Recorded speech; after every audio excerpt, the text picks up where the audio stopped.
क्या आपने कभी सोचा है कृष्ण हर परिस्थिति में मुस्कुराते क्यों दिखते थे? वही मुस्कान एक सामान्य हंसी नहीं थी।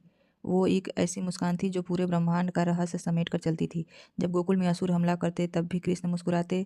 जब कालिया नाग ने सबको डरा रखा था तब भी कृष्ण शांत थे। और महाभारत के सबसे भयानक रणभूमि में जहाँ अर्जुन का मन डर से काँप रहा था, कृष्ण के चेहरे पर वहाँ भी मुस्कान थी। आखिर इसका कारण क्या था? चलिए समझते हैं। कृष्ण को पूरी जगत लीला का ज्ञान था। उन्हें पता था कि हर एक घटना, चाहे वो दुख हो या सुख, इस विशाल डिवाइन प्लान का हिस्सा है। इसलिए वो कभी घबराए नहीं। जहाँ मनुष्य अंधकार देखते हैं, कृष्ण वहाँ परिणाम का प्रकाश पहले ही देख लेते हैं। अध्यात्म के हिसाब से उनकी मुस्कान का मतलब है जो हो रहा है वो सही कारण से हो रहा है। तुम बस अपना कर्म करो, बाकी सब मैं संभाल लूँगा। साइंस भी एक बात मानता है, जब व्यक्ति पूरी अवेयरनेस में होता है तो उनका माइंड फियर केमिकल रिलीज नहीं करता।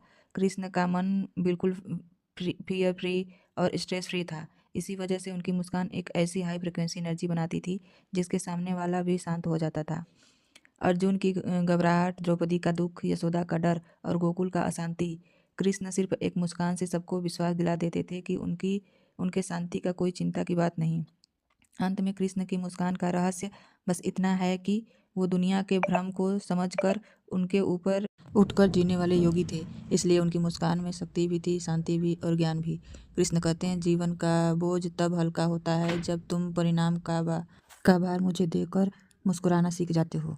कृष्ण की मुस्कान हमें यही सिखाती है कि परिस्थिति चाहे कितना भी कठिन हो, अगर मन ज्ञान और विश्वास से भरा हो तो हर अपने आप टूट जाता है।